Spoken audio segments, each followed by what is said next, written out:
That must mean they've signed out of the champ or something. But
halfway into the Diamond Drive Season 3, and still no clear favorite in AM and Silver. Who can stop Queen's design in Pro?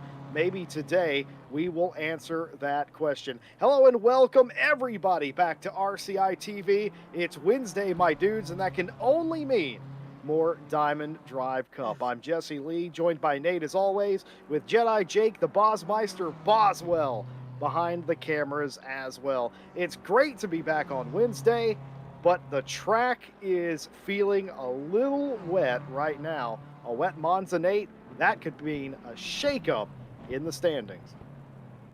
Honestly, you started that sentence with shake-up, and I heard the SH and didn't think you were going to finish it with ache. Yeah, wet Monza, turn one. Although, oddly enough, Jesse, the last few times we've been here with Diamond Drive, turn one has actually been probably one of the cleanest I've seen in any series. So, fingers crossed that trend can continue today.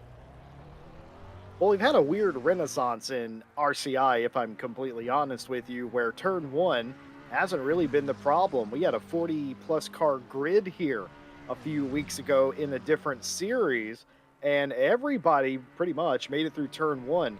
It was turn two, the Seconda Variante, the Lesmos, and of course Ascari that were the big issues in that race. Will that be the same today? Don't know. What I do know is I was warned before we even went live here this evening that this racetrack was pretty much as wet as we let it get in RCI. And it certainly is playing that part now. 17 cars, Nate Norbury. Is that enough to drive this track even a little bit to aid traction? Or do you think this is what we're going to be dealing with all race long? Well, it's just consistently raining. Doesn't seem like it's easing off. So there may be obviously a preferred line, as we see the Cole Fox running quite a bit wide there. That's probably Monza's most expensive lawnmower.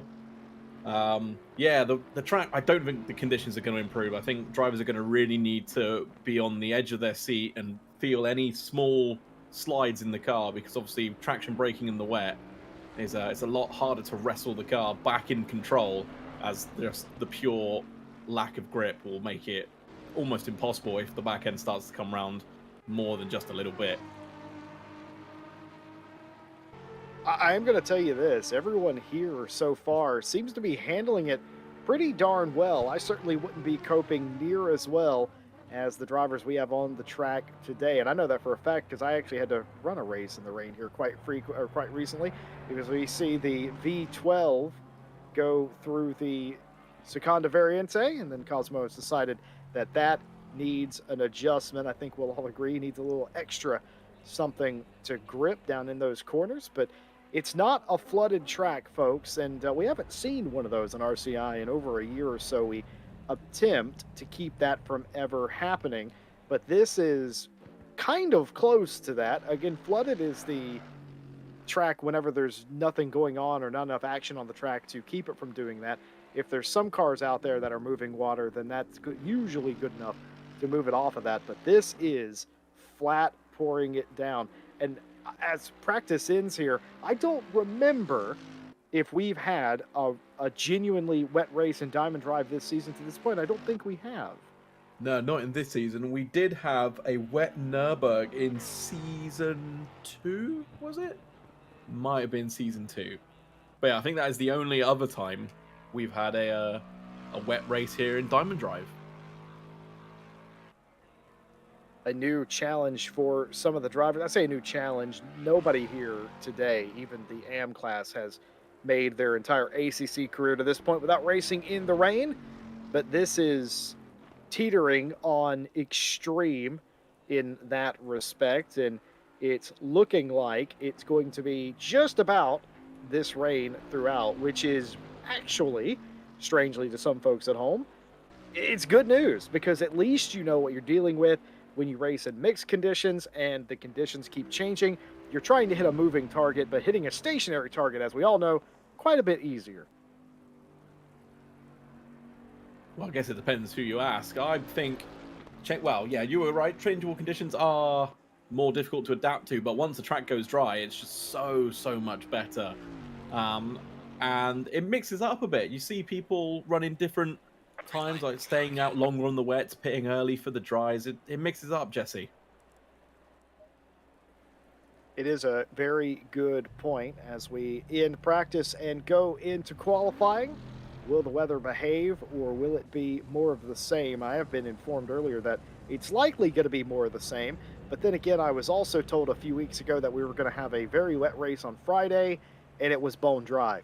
But in this occasion, it is still almost exactly the same conditions here, 21 degrees C. So the asphalt is retaining the heat quite well.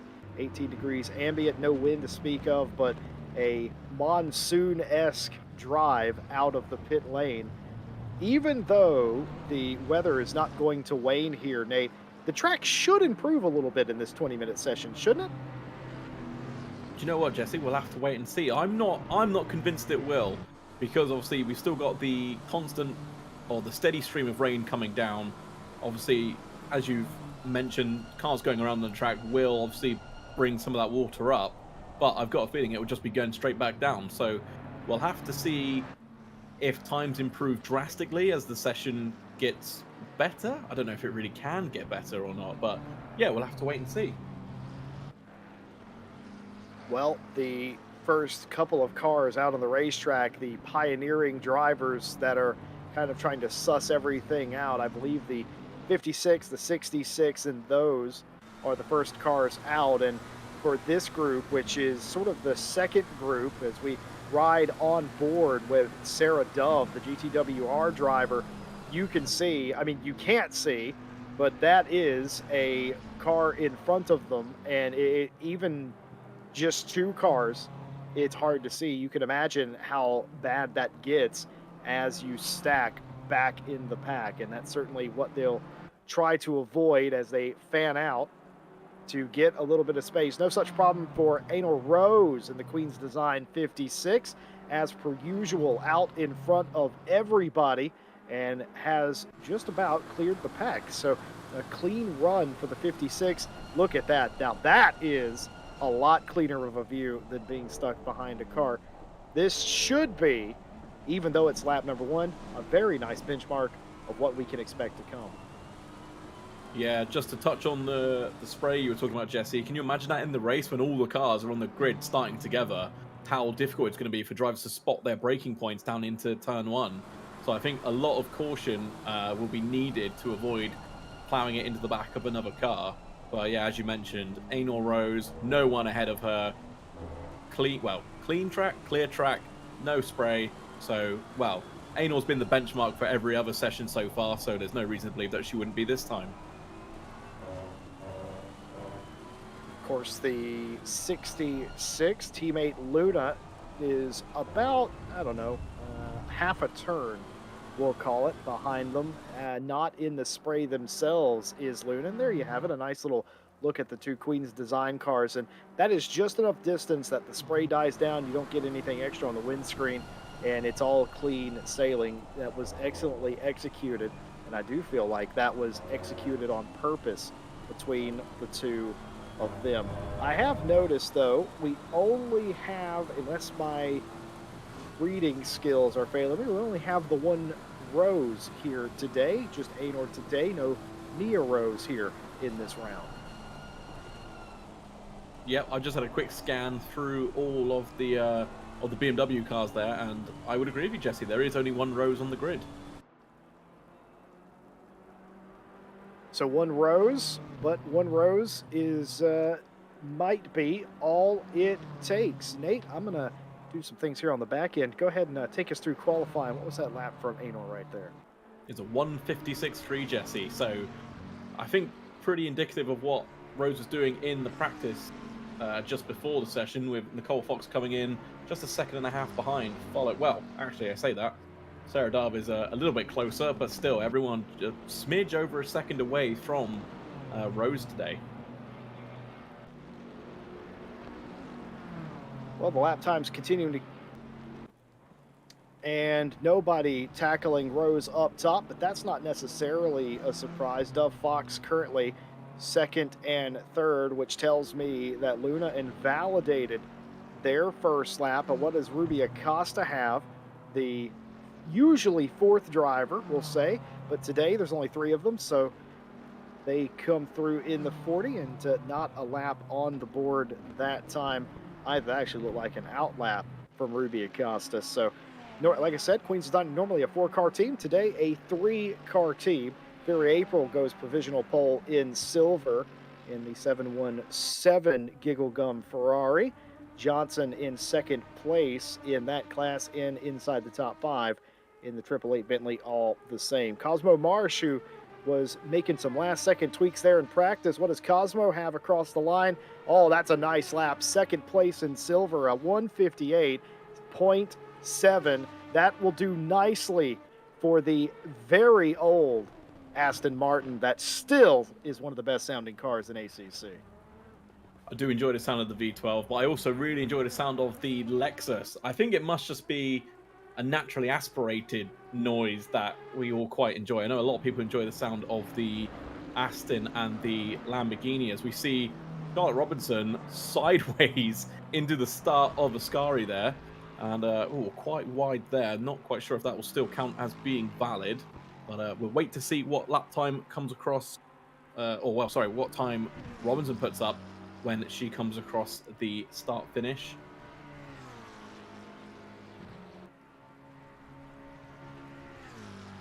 We'll have to see indeed how all this shakes out. I am surprised that there's only the one Queen's Design car inside the top 3. I can't say that that is normal. That's the first time this season where it's not been an instant 1, 2, 3 for that team.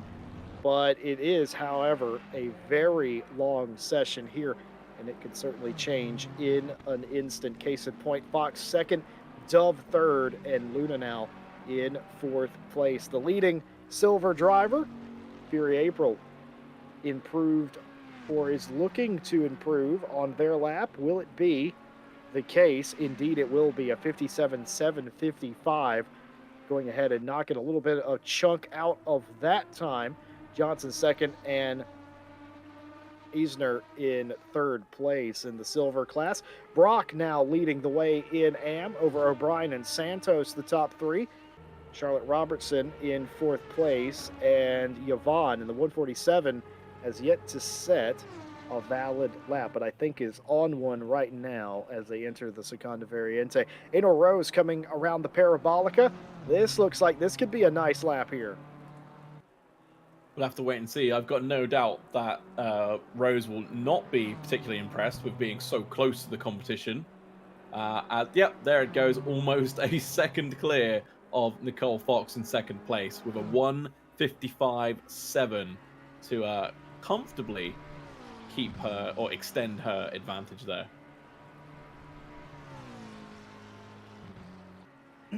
Improvements all around as everyone trying to get close. And I will give Fox Dove credit here. They're trying to keep it respectable to Rose up front. Sarah Johnson, who was up there a little bit ago, what will this lap bring them? An improvement of 57.975, but not quite enough to get back up in front of some of the other silver drivers. But still, an improvement is an improvement. This is the driver I'm watching here, Ruby Acosta, who got their first podium a week ago here at RCI in the Diamond Drive Cup, looking to repeat that feat and goes P5 here provisionally, a 56.972, and that puts them at least with the other pro drivers. That's job done number one. Keep in mind, Acosta did this a week ago and ended up on the podium, so we'll have to see how that all shakes out as we have half of the qualifying session left. Erwin Brock goes 150.655. That's 158.655, and further bolsters their time in the lead in AM. Yeah, it's looking relatively close across some of the splits here. Obviously, all the silvers are relatively close together. The pros, well, I mean, Rose is more like platinum class, shall we say, but Fox, Dove, Luna, Acosta are all relatively close to one another, and the AMs are also close to one another. So maybe the wet session really mixing it up a little bit, maybe seeing some drivers maybe up in positions they might not want or might not expect to find themselves in, and other drivers, obviously, on the flip side of that, down in positions they might not expect to see themselves in. You know, it's interesting you mentioned that because that's true. They always say in motor racing that rain is the great equalizer. It can nullify the advantage of a fast car or a fast driver, and you could always have a driver that is better in the wet than they are the dry, the rain masters, if you will. And it does always seem to be that it brings everybody quite close, and you can see that from fourth place. Now, that is not now I've heard of the rear toe glitch, but that's just ridiculous. I got a feeling that that should not have been there. Well, and it does look like that was Acosta has actually left the server. So I think it's safe to say connection issues there, Jesse. Yeah, I'm not sure Acosta just left the server. They might have left the planet with that one. They were in space shuttle formation right there. SpaceX must have been calling, but that was very bizarre. I've never seen one stuck in the ground like that. But nevertheless, they can rejoin. Can Ruby Acosta? They're not out as long as they rejoin before the green flag. I'm pretty sure, or before the countdown's done to the parade lap. I'm pretty sure they can rejoin. And if they rejoin in the quali session now, they, if I'm not mistaken, they get their quali position back as long as they get here before the timer runs out. Hopefully, whatever is ailing that car. As a matter of fact, There they are. there they are. Ruby Acosta back in a momentary hiccup, and I was correct. They do get their spot back as long as they get here before the timer runs out. So a scary moment and crisis averted for the 40 BMW. And everybody else continues to try and make up time. Sarah Dove coming to the end of another lap, and I've been trying to figure out if this track is improving or just the driving is improving throughout this session. It's hard to really tell, but I can tell you with all good faith, Sarah Dove improved a 156.432, and that bumps them up to third place in class. Yeah, I'm with you, Jesse. I'm not sure if the track's improving or maybe the drivers are just getting used to the conditions that they're being challenged with here. I'd argue it's definitely the latter because the track does still seem to be pretty wet and doesn't seem like there's, well, much of any type of line forming other than maybe the few rivers crossing the track. So drivers adapting, which is always good to see. With a few minutes left, there's still room for improvements across the board. There sure is. I think everybody's hoping that Rose doesn't have an improvement across the board. Luna up to second place now in the 66, a 1-2-4 Queen's design, as Acosta is back out on the track as well, looking to improve their time hopefully for them, or try to anyway, make it a 1-2-3. Keep in mind, Sarah Dove and Fox have sort of hounded the rest of the Queen's Design drivers this season. They've even got the better of them on a couple of occasions. They're not going to go out without a fight, and that's what I love about this kind of racing. It's just unpredictable, and we are at the mecca of unpredictability. Monza as well. Fury April improves. Oh wait, no, doesn't improve. If I'm reading that correctly, was a tenth slower, exactly 1/10 slower on that lap, but still hanging on to second. Needs about 1.5 tenths to get up to Sophie Erwin, who is provisional pole in silver now in the 7-1-4. Erwin, April, Carlsbad, the top three there. Brock still hanging on to first in AM over O'Brien and Santos. And yeah, the weather's definitely not improving. I was wondering if the lap times would be improving. They are, but I'm much of the same mind as you. I believe the driving is improving, not so much the track. I think that they're getting more and more confident with each lap, I guess, is what I'm trying to say, and it has nothing to do with the track because that track is, yeah, that track's definitely not any better than when we started. No, definitely not. Probably more suited to ducks and maybe the Boatley here than it is these race Ah, I days. see what you did there. Hey, Yeah. there it is. But yeah, I mean, wow, just over 5 minutes. I was a little wobble there from Yvonne. What time are they going to put up on the board as they come across the line for a small improvement, but doesn't net them any positions? So, what do they need to find? A 10th? Or it's difficult when you already feel like you're on the limit. But it's maybe spotting one braking zone, maybe just nailing an apex of one corner, and that time will easily come to you. I can tell you something else from experience too, Nate. Whenever, if I qualified fifth or sixth in class, but I was a tenth or so off of the pole for that class, I didn't really care too much. I mean, it's unfortunate because yeah, the further up you start in your row, the better chance you have of winning. But I really never really cared too much about all of that because it just seemed like I had as good of a shot as anybody else if I was on the same pace. And I was going to mention something else. There was a dead tie for ninth place that was just rectified a moment ago as Sophie Erwin goes back or yeah to the top there in the 7-1-4 in silver with April and Johnson now the top three. But there was a dead tie for ninth for a second. Nicole Fox not quite up to their quickest lap, still standing at a 56.477. But a 56.5 the last time through was marginally slower, but nevertheless good consistency. Quickest lap in the session still from Rose, a 55.687. Luna 3/10 off of that pace, but has Dove and Fox who are nipping at the heels right now. But just as I say that, Fox has returned to the pit lane.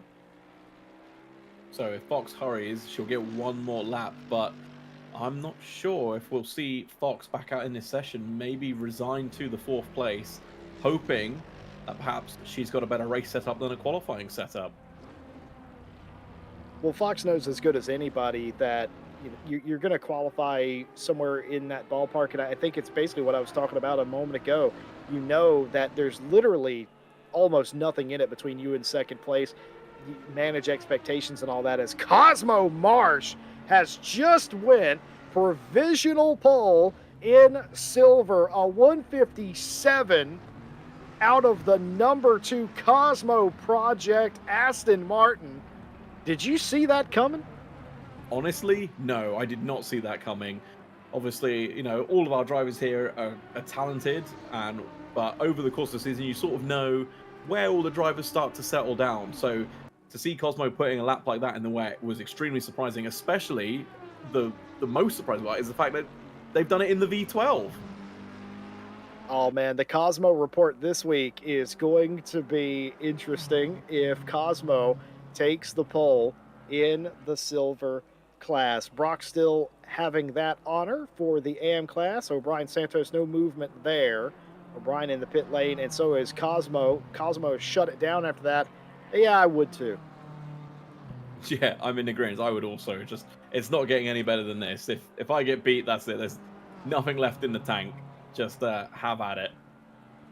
Probably literally, that car, the big engine in that car as well, but, that was a heck of a lap out of the Cosmo Project driver. Ruby Acosta here still trying to make inroads. Will this do them justice? It will indeed. A 156.450 puts them 4th on the grid, and that's important because that bumps you up a row.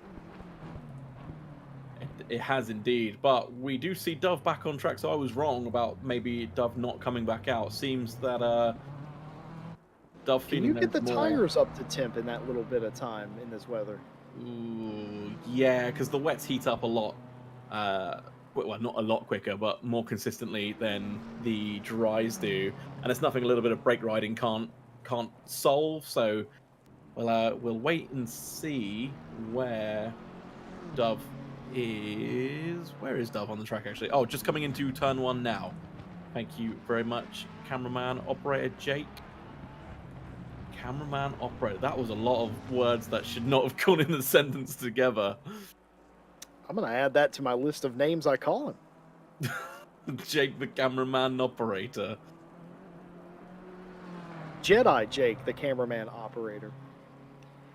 Qualifying coming to the end, the final few seconds here in the quali session, 20 minutes, a decent chunk of time. And I feel like every single driver in this field, and I don't get to say this almost ever, but I feel like every single driver in this field used that 20 minutes to their utmost advantage, improving the entire way throughout the session and potentially giving themselves a little extra practice for this race, but nothing really can help you for this race. It's going to be a roll of the dice, I'm afraid. Rose does improve, by the way, at 55.542, sets the new quickest lap. Luna now nears makes no difference. 9/10 off the pace with Dove and Acosta and Fox, who are all vying for essentially second place. Half a tenth would do any of those drivers justice, that it would get them from fifth to second. It's almost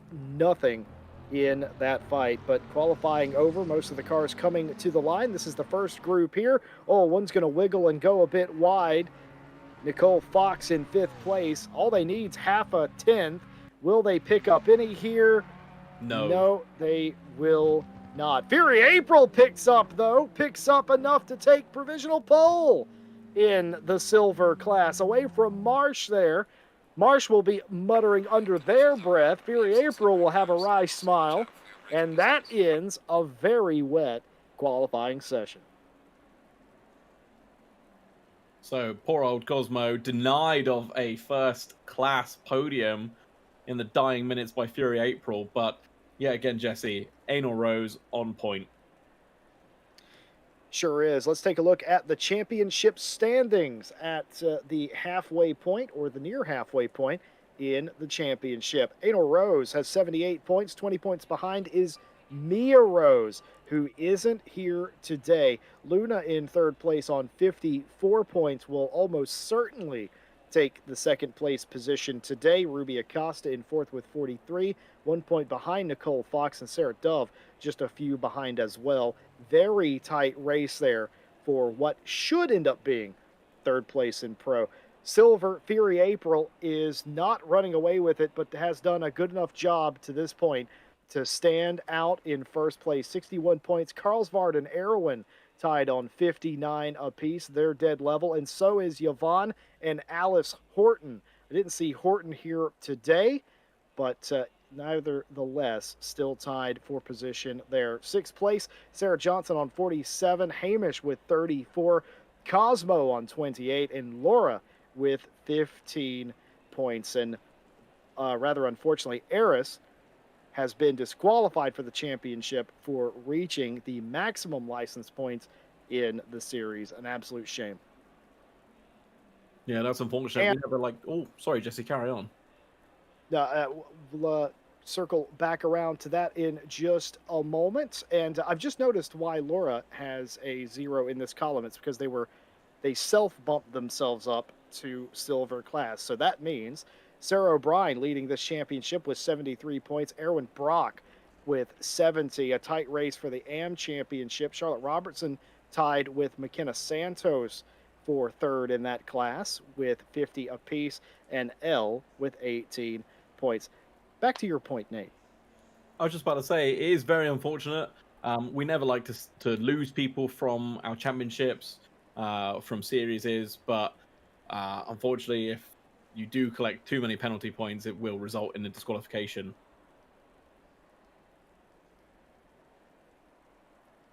Yeah, and the simple fact of that is nobody wants to disqualify anybody, but there is a license point limit that you can receive, and you go past that threshold, and you're no longer allowed to take part in the championship, and that is rather unfortunately why we probably don't have 18 cars on the grid today. Oh, Jedi Jake, the cameraman Boswell, going backwards through the field today. Normally we start at the front of the grid.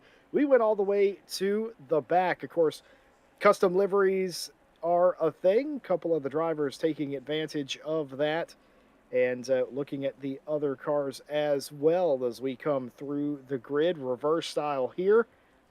Nate, I don't think anyone has anything for Anal Rose today, which I could say that most days, but the fight for silver today looks well and truly on.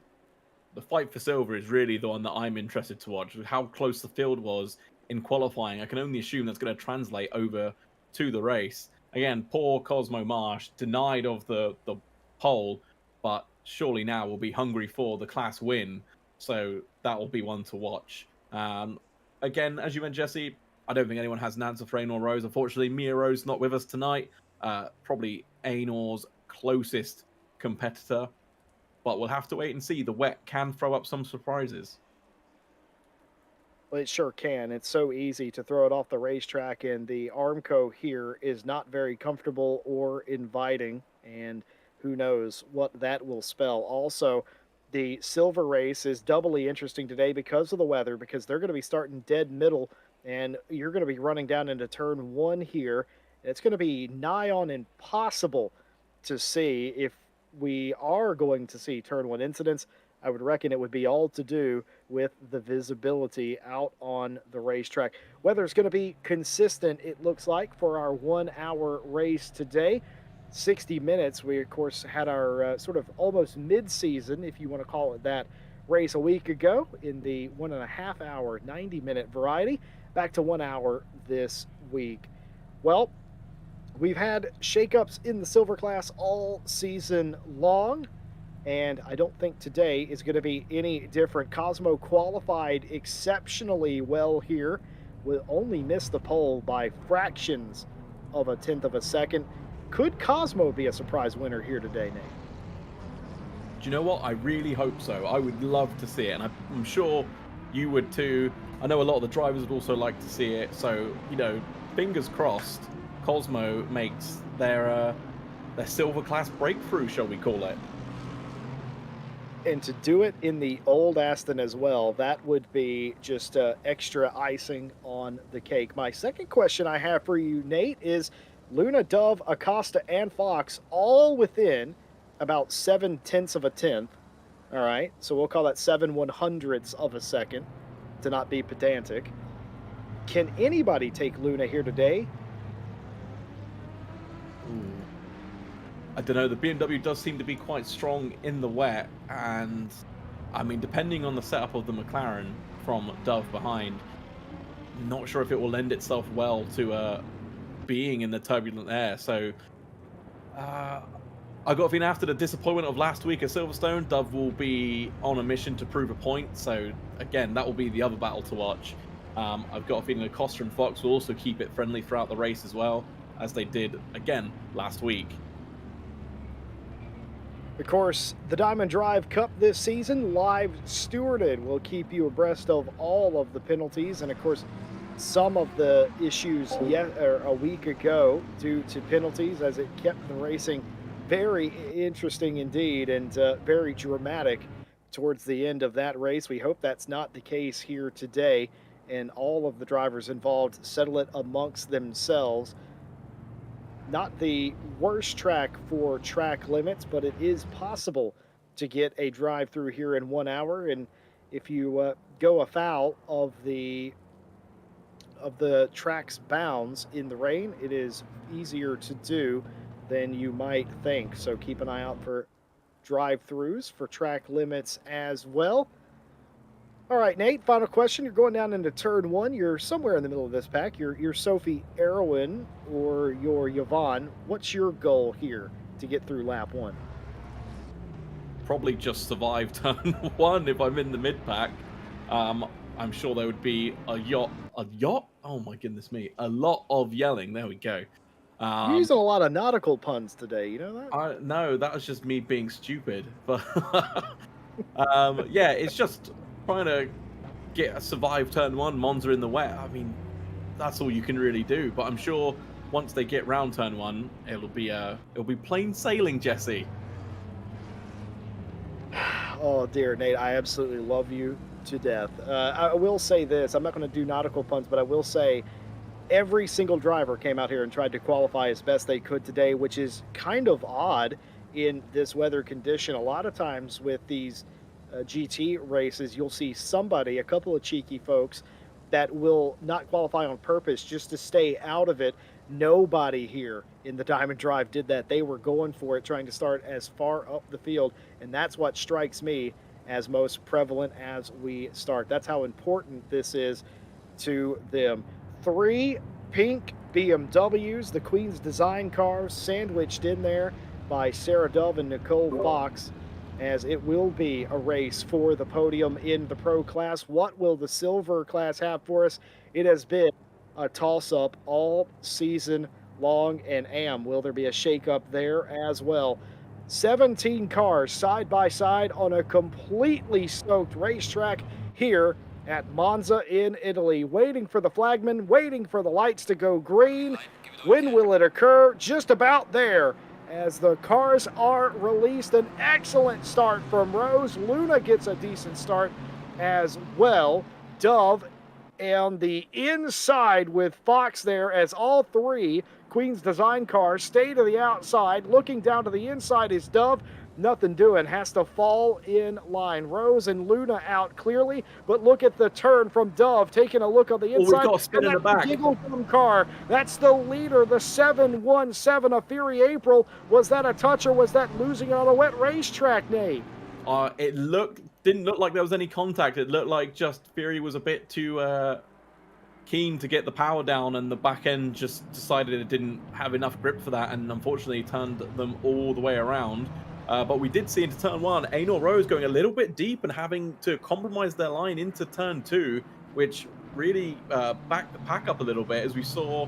Who was that? Was that Dove nearly run into the back of Luna through turns one and two? Just a couple of cars off the back, the 25 of Horton, who I misspoke and said wasn't here today. My apologies, Alice Horton. You are, in fact, here, and I do see you in the 25 Bentley, but unfortunately involved in an accident early in this race. Brock also suffering the same fate with Fury April. That means O'Brien in the lead in the 96 Bentley. In the AM class, Sophie Erwin in the lead in silver, and Rose leading in pro. But look at this gaggle here for third place. Dove, Fox, and Acosta all under a blanket here for that position. Oh my goodness, the door left open ever so slightly there for Fox. Acosta thinks about going around the outside. The hole closes up, and cooler and calmer heads prevail down the straightaway after Ascari.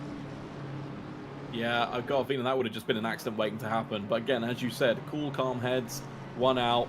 The move was recalculated and decided that, Jesse, they'd done the math. It didn't add up. They didn't go for it.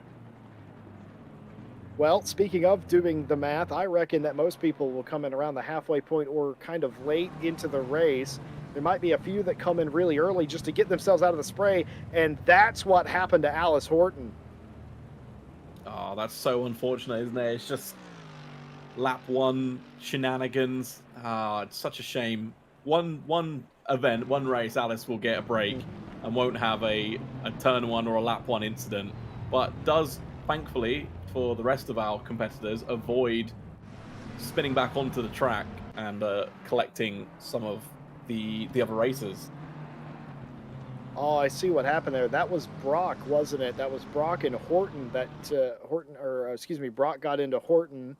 Brock attempted to give that spot back. The stewards will be mindful of that, but likely still a decent Oh, Jesse, we size got a yellow flag penalty. in between Lesmo 1 and 2. That is a dangerous spot for a car to be stopped. Pretty sure that's, yeah, that's Hamish in the 30.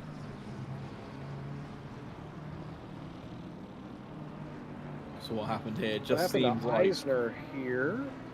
or just touched the Just curb. lost it. Oof. Oh, that's Well, such a bad place to hit the wall because there is impact retarding foam there. All right. I stopped short of calling it a safer barrier, but it is that. But didn't hit that bit, hit the bit in between. Massive damage to the 30 BMW. And that has brought them down to pit lane immediately. What I was going to say is you might see a few cars that haven't had calamities on the first couple of laps come down pit lane simply to get out of the spray, but they've pretty much got it in small groups here. I don't think you're going to see that. I think most, if not everyone, is going to try and stay out as long as possible. Well, this is for third place in the silver class. Cosmo Marsh going around the outside because Sarah Johnson said, "You're not coming down the inside." Cosmo says, "Don't mind if I do." Going around the outside, won't quite get clear into one. If Cosmo can hold this, they might still get the position, and they do. nice. Third Oh place. no! Oh no! Captain Carlsbad gets through. Everyone trying to filter through there. Was that a self-induced spin? It was. So this move was so clean. They gave each other so much space. Not so much, but enough space. And then just putting the power down, coming out of the corner, just loses the rear end. Oh, what a shame, Cosmo Marsh. Oh, that's caused a little bit of damage to Cosmo's car and a little bit to Johnson's as well. And rather unfortunately, that settles the issue for third place in the silver class for the moment. So, Anal Rose doesn't seem to be scampering away as quick as we've seen her in previous sessions. I'm going to attribute that to the wet. But Dove is definitely keeping Luna company. And they are ever so slightly just breaking away from Fox. And oh, no, I spoke too soon, Jesse. Are we going to have commentator's curse for the entire race? I think we will. Sarah Dove, I thought they went wide entering Ascari. They did. And what happened was they got loose on the curb. They steered, they were going right. It was sliding right. They counter steered left, and you can't do that. Slid them out. Luckily, I think that's going to be as minimum of a damage as you can having her crash through there. But still, that will do them absolutely no good. Down to 7th place right now is the GTWR car, and they will have to climb back through the ranks. Speaking of climbing back through the ranks, Fury April was doing just that, had cleared most of the Amfield, and then came in for their pit stop. I don't hate that strategy from the 717. No, it can be a good strategy, especially because, as you mentioned earlier on, Jesse, you just get out of the spray, and it just gives you clear vision, and you can run clean laps. So we'll have to see where the 717 ends up, and, well, only then will we know if it was a good strategy call or not. We're going to get to know how damaged the 177 of Dove is really quickly, how well it races. It seemed to make that pass without too much difficulty as April Carlsbad gives way and position given back to Dove. And of course, there is a overall championship here as well. Oh no, something happened to Sarah Johnson there. The 888 was slow coming out of the Seconda Variante. You have better eyes than I, Jesse, because I didn't quite catch that. Well, I'm just wondering if, I don't think they were slow, maybe cautious. It just seemed like Dove was, well, more aggressive and just had more confidence in the car. Obviously, these two are part of the same team. Going around the outside is Dove in the 177 through Ascari that time. Yeah, that car doesn't look too bad for Dove. I think they'll be able to climb back up there. And if they were keeping pace with the lead group, it might not be a tall order to get those 8 or so seconds back here. keep you posted on that. Meanwhile, Cosmark looking to the inside of Johnson in the Parabolica, thinks better of it, falls back into line down the straight. And this is the view from the Gigglegum Racing Ferrari. You can't see it, but that is Sarah Johnson's Bentley in front. And that's what you're dealing with here today. I'm glad it's nice and dry in our box. Yeah, it's just borderline impossible. It's so difficult to spot the brake markers. You're almost relying on the car ahead of you not doing exactly what Sarah Johnson has just done and completely missing their brake, so you can spot your brake point. I was about to say you're relying on the car ahead to brake at the correct point so you can sort of follow their taillights, but I've got a feeling Johnson will get a penalty for that because they didn't follow the little wiggly boards there. But it seems like they've escaped an in-game penalty. Now, I don't think the stewards will care about that, and I'll tell you why. Because Johnson actually lost a spot there after they did that, and they basically didn't gain anything. I know the stewards award penalties when you gain by doing that, but in fact the opposite happened, and McKenna has went off. We saw the beginning of that. Just got it all crossed up under braking here, racing the Lexus here for position, braking late and deep here, realizes they have to hit the eject button. And the steering on the wet runoff painted area spun McKenna Santos there.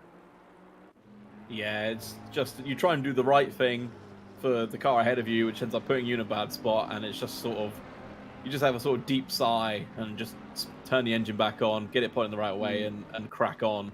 But well avoided. I mean, you know, there's no point ruining two races if you could just sort of impede your own. So hopefully Santos will get back up, race on, and we should hopefully see them right on the back of Robertson very soon. Speaking of, let's talk about Charlotte Robertson for a second. That car qualified dead last in the field, running second in class now. Charlotte will say they did that on purpose. Well, the last to first strat, is this it? Have we seen it now, Jesse? Listen, it's a legitimate strategy, and so is camping in Halo.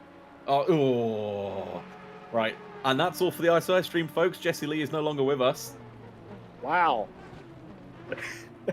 I'm just saying, man. Sometimes, listen, have you seen my KD recently? Camping's the strap. Me and you, young man, are going to have a long, stern talk when this stream is over. Oh, dear. I have a feeling Nate does not favor the campers, but we'll continue this conversation another day. The 888 has come to pit lane, and that car down and away now. Johnson completes their pit stop. And, but no, like I was saying, I think the stewards only care about that cut whenever you gain something or calls an impedance to somebody else. I don't think none of those have happened, but I will say something very interesting has happened to Johnson. They've been disqualified. I think I know. And that wasn't the steward. There is a 15-second penalty for car 99 for taking out the 25. That's the accident that we saw earlier. The position was given back, like we said, so instead of drive-through, it's a 15-second penalty. But Nate, you think you have an explanation for the DQ? I've got a feeling they may have slid past their pit box and tried to reverse it back in, and they've just been given the in-game disqualification for unsafe driving. But it does seem like the lovely team over at RCI admin have undisqualified Johnson, and they are back on their way. We have seen, folks at home, I'm speaking to you right now.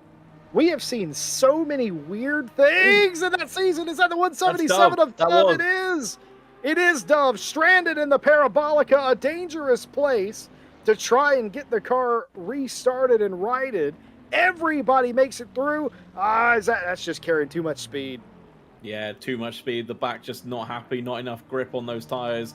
Very sensibly puts it into reverse, does wait, and then gets to the outside of the track to allow everyone else to come through. Sarah Dove having an absolutely horrid time at the moment.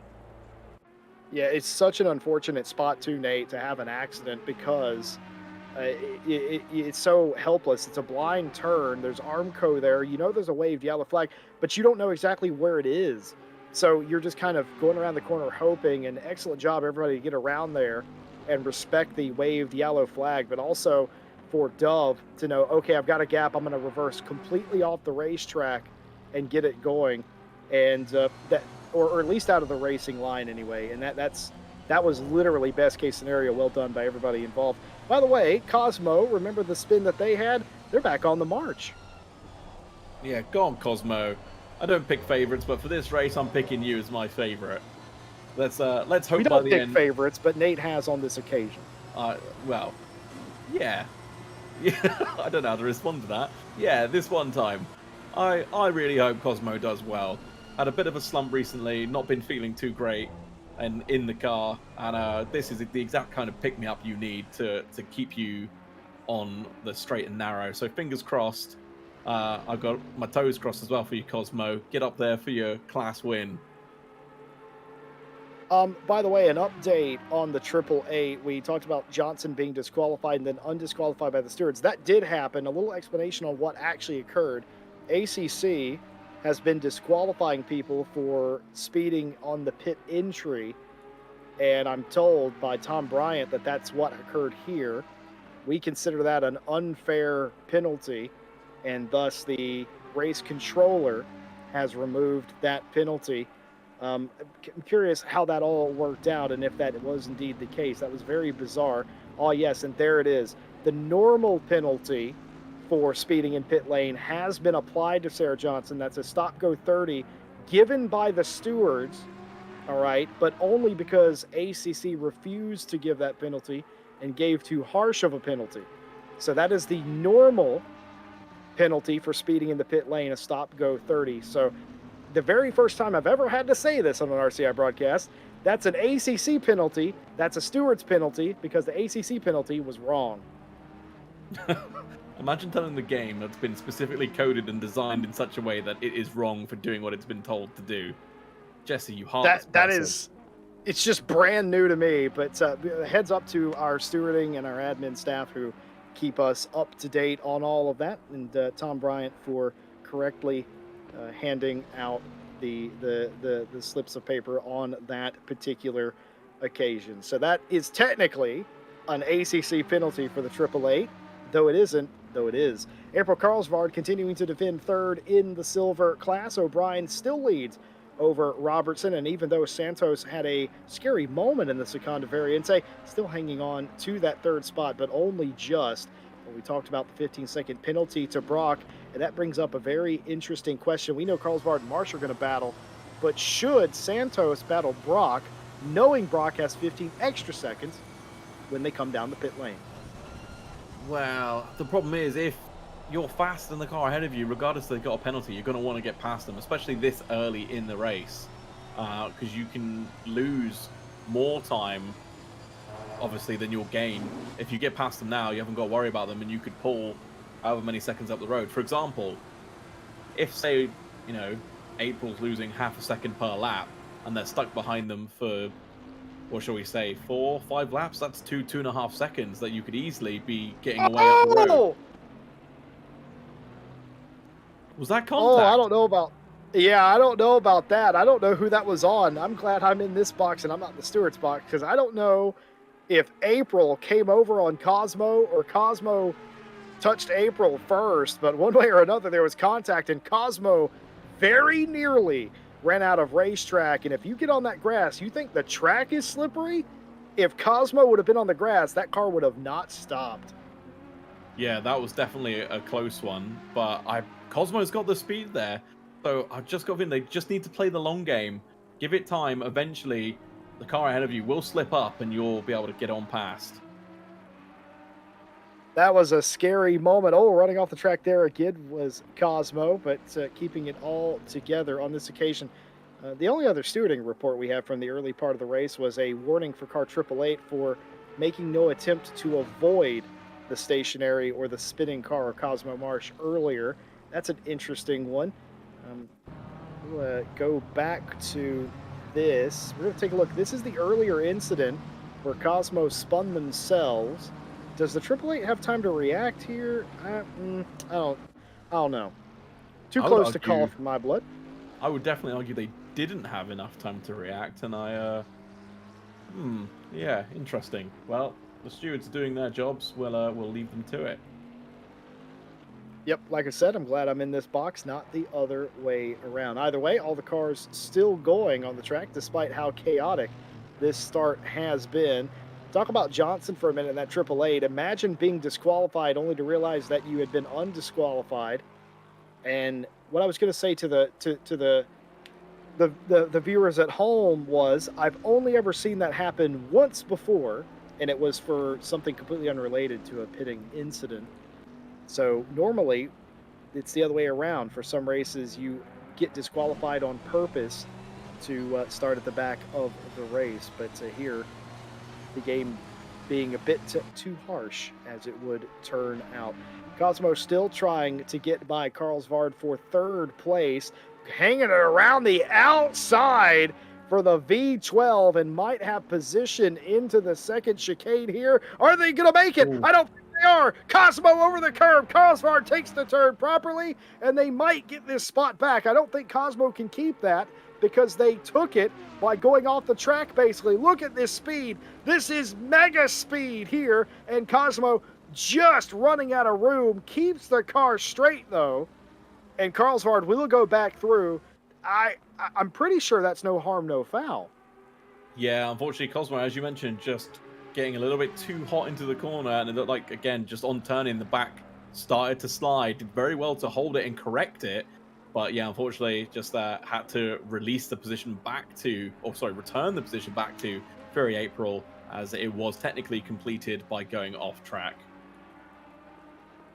Well, it's a lot of racing, and it doesn't matter if it's sim, the real thing. It doesn't matter what level of racing it is. It's about knowing the rules, and we could go on a long conversation about the breaking the rules that aren't rules in motorsport. But it's also knowing what is and isn't a penalty, what the inbounds, the in-play rules are. And Cosmo knows that. Cosmo's been around a while here at RCI, knows the rules. And oh, look at that! Oh, that was a fake! That was a fake down pit road! April wanted Cosmo to go down pit lane, fakes them down pit lane. Cosmo's not buying it. Yeah, Cosmo now has the inside, though, so I don't quite think that's worked out well for Fury April. Hopefully this time, Cosmo will get it slowed down for the corner, and does, gets it turned in nicely, and now, hopefully, doesn't drop it on the exit, but now has Fury literally hooked on to the back of their car as they come out of the corner. So hopefully now, Cosmo will disappear off up the road a little bit. It is confusing, folks at home. Don't judge Nate. There are two Aprils in two different Ferraris, but that's April Carlsvard, not Fury April. Oh. That Cosmo is racing against. Folks, broadcasting's hard, but Cosmo does finally, to relief of themselves, get that position away. Third place for Cosmo Marsh, up to third. Erwin still leading by 5 seconds over Yvonne, and now Cosmo in third. Carlsvard, your top four in that class. Everybody else from silver is pitted. Fury is leading the group that has pitted over Horton Johnson and Hamish. Those are the other silver cars. The question now becomes, where does Fury April come out after everybody else pits? Well, I mean, Jesse, you're the man who does the math. I'd hope you would tell me where they're going to turn out. Oh yeah, I am the guy that does that. You. McKenna That on does a give shirt. up that spot to Brock, by the way. Felt like that was McKenna giving that spot up there a little bit. I didn't really fight too hard for that. That might be the answer to our previous question of, does McKenna fight Brock in the 99?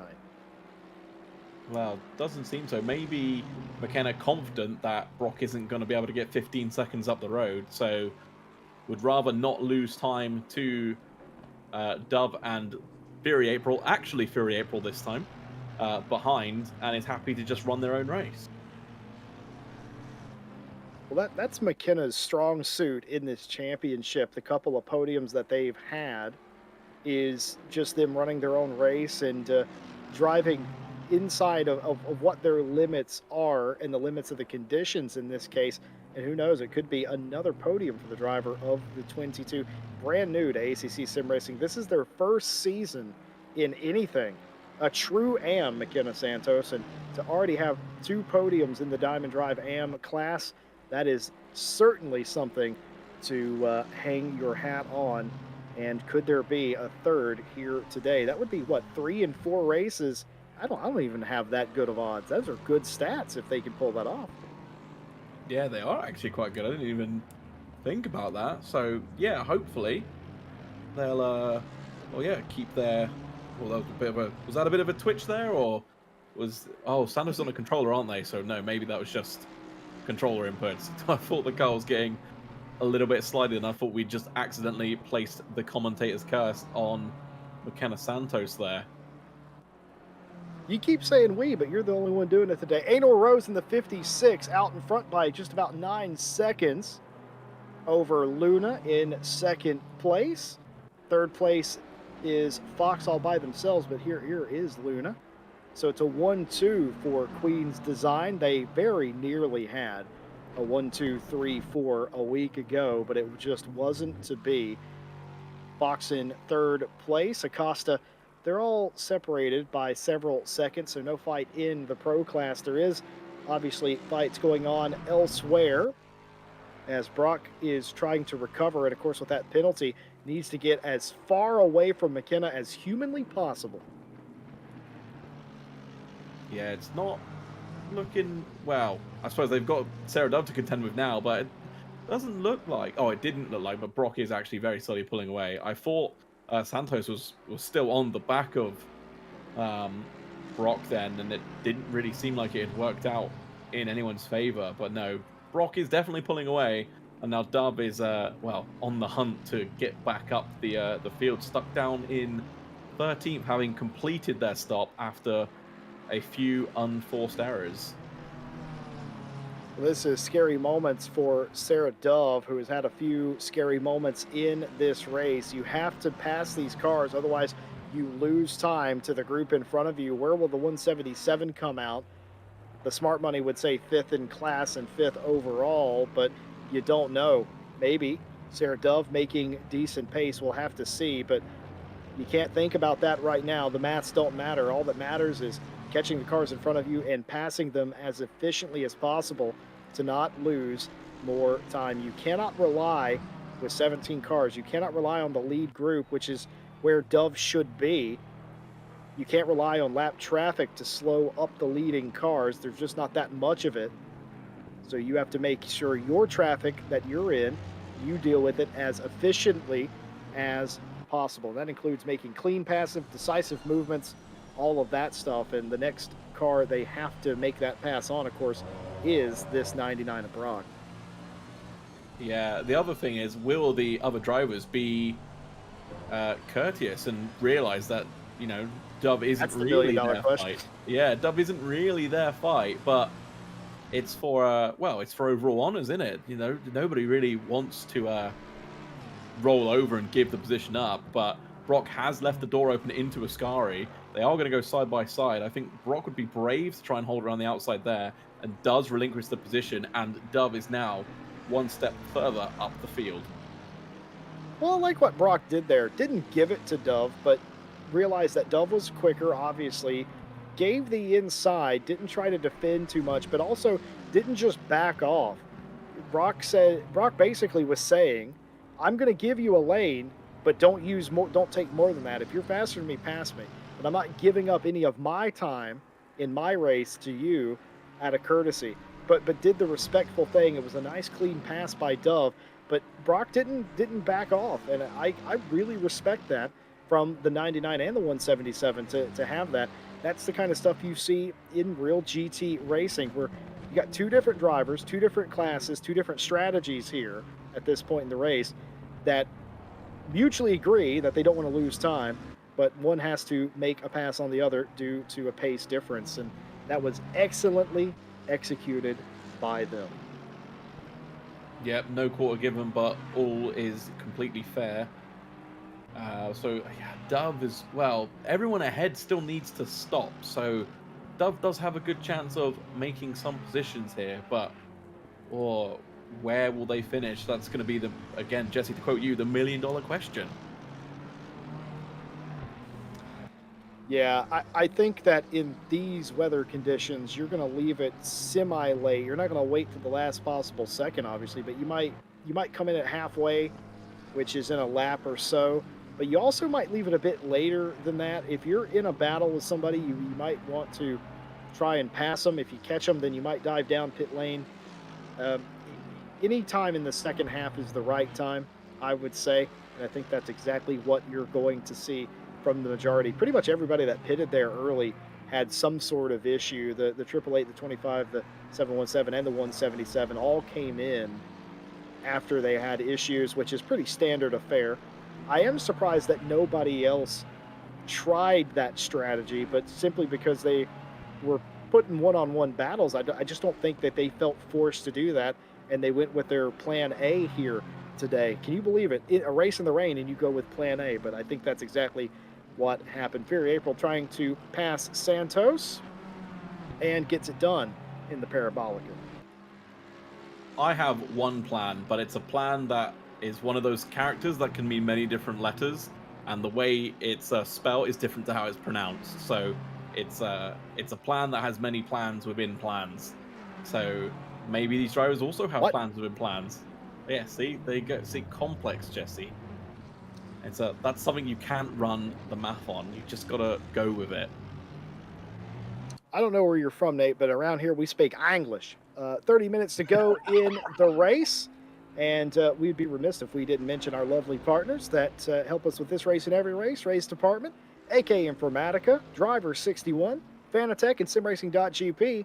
Stick around after the race. We'll talk more about those lovely folks and tell you how you can get 25% off your driver coaching and more from our lovely partners as well. And a big hello to everyone in the chat that showed up today to cheer on your favorite drivers. We didn't get to talk to you much at the beginning of the race. It was action-packed, but hello there, wherever you are in the world on this Wednesday evening. We hope that you're good, and we thank you for spending a little bit of that time with us. We hope your driver's doing well. We're enjoying this race. It's been exactly what I expected it to be, another chaotic Diamond Drive race with some excellent racing in there as well. The weather has certainly came to play, and so did the 17 drivers. Yeah, it's been, well, I don't think it's been quite as chaotic as we expected it to be, Jesse. We've definitely seen, well, personally, I've seen some things I wasn't expecting to see. But overall, I think it's been pretty much where we thought it might end up, giving its wet and Monza. But we didn't, again, don't think we saw a big issue in T1. We saw one before Turn 1. I don't know if that counts. But, yeah, Turn 1 was, again, relatively successful.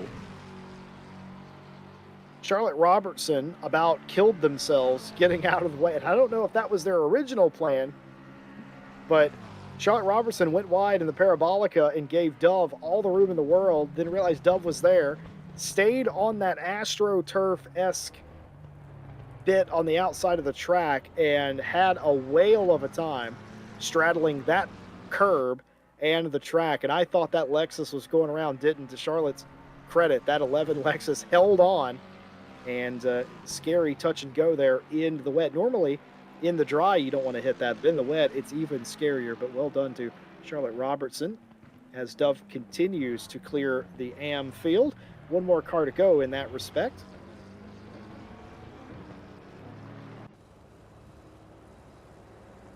So Nicole Fox, first of the, well, top trio, shall we call it, to blink, as it were. So now, will the undercut work, or would it be more beneficial to stay out a little bit longer? I've got a feeling that Nicole Fox is onto the strategy here, but I'm very often wrong, Jesse, and there's no reason why that should change today. Yeah, it's going to be interesting for Nicole to see where they come out, and that will give a 1-2-3 to Queen's design. But could this be a positive move? The undercut by the 202 McLaren. Oh, but it won't be. Speeding in pit lane. Oh no, is this going to be a repeat of last week where we saw so many pit lane speeding penalties? Oh dear. Oh boy. Well, we were talking about strategy for Fox, and it's not going to matter. 30-second stop and go penalty for speeding in the pit lane. Do you think, and I have a theory here, I have been doing the math as you might expect. Do you think because the pit entry has changed their braking point that they're used to get down to speed, do you think that they're on the limiter but sliding over the line above the speed? Oh, that is a very good theory there, Jesse Lee. Do you know what? I'd be inclined to say you're right. We'll have to ask some of the drivers after the race, Yeah. but it's entirely possible. As soon as you if you lock up and just slide into the pit lane, you'll catch the penalty. The only reason I say that is because I used to do that all the time in wet races where I would be on the limiter. I'd be in first gear, I'd be on the limiter, I'd look at my HUD and it would say, yeah, you're on the limiter. But because it's wet, your tires are sliding and you're still technically going above the pit limiter speed. And we have seen quite a few lockups here today. Fury April continuing to work through some of this traffic. That was almost a 2-for-1 BOGO right there. Yeah, it's very easy to get caught up in instances like that, though, isn't it? When everyone's sort of trying to Hmm. defend from one another. So well negotiated there, and onwards and upwards. Fury April is determined to get back somewhere vaguely near the top of their class. A couple of cars have pitted since then, but trying to do their best all the way back in the top 10. And of course, we mentioned it in passing a few times. A further explanation, they're all fighting for an in-class championship, but there's also a overall championship as well that they're fighting for. And we didn't bring you those points in the series, but in the next few races, we will likely bring that up as an overview. But each position is a point in that, or several points, in fact. It's a pretty normal point system that we use, but I digress. There's two different championships you could win in this series. It is looking like it is going to go Anal Rose's way as they're basically undefeated. Yeah, you know what? I completely forgot Anal Rose was in this. Just the fact that they've disappeared up the road. We've not really seen much of them. They must be bored. Like, what do? You've got no one to race. You're just so good that you have nobody to race. It's kind of that. Just oh well, I'm here. I guess I'll just go around the track a couple more times. And by the way, I am being corrected by Mr. Tom Bryant. The 202's pit entry was fine. The exit didn't go so well. Jumped to 80 kilometers on pit exit before they hit the line. So did they just not know where the line was then? Oh, maybe you might be just trying to Because catch. there's several lines at the exit of pit lane here at Monza. They could have gotten the wrong one, I suppose. Yeah, very easily. And when you're trying to gain those extra couple attempts just to make sure you stay ahead, it's very easy to obviously just hit the pit limiter. Even if you shift to second in these cars, second gear disengages the pit limiter. So yeah, it's so difficult to say like what has happened, but wow, a mistake that they won't be wanting to repeat when they come in for the stop go 30. Do you remember earlier into No. turn one, we saw the two of Cosmo and Carlsbad make contact, or I saw it, and I was wondering if there was contact. Well, there was indeed contact, but minor contact between car 69 and 2 into turn one on lap 9. Racing incident. Also, a racing incident again a few laps later for the same cars. This is the thing I was talking about, though. This is the first racing incident here. That little touch there nearly gets onto the dirt, doesn't, and I would say that's 100% what that is. That's minor contact and a racing incident. But it happened again a few laps later. Same result though, racing incident. Well, that's good to see that there's no harsh penalty. So is there contact here? It doesn't look like it. Oh, maybe there was. Maybe we just didn't quite see it. But I don't know. Cosmo has stayed pointing in the right direction and has pulled away a little bit. So I would argue all was fair. Well, I will say I love the stewarding decisions to let racers race. You can't, and this is the problem I've had with a lot of mainstream real racing motorsport in the past decade is you cannot babysit drivers if they're going to have body contact, if they have fenders.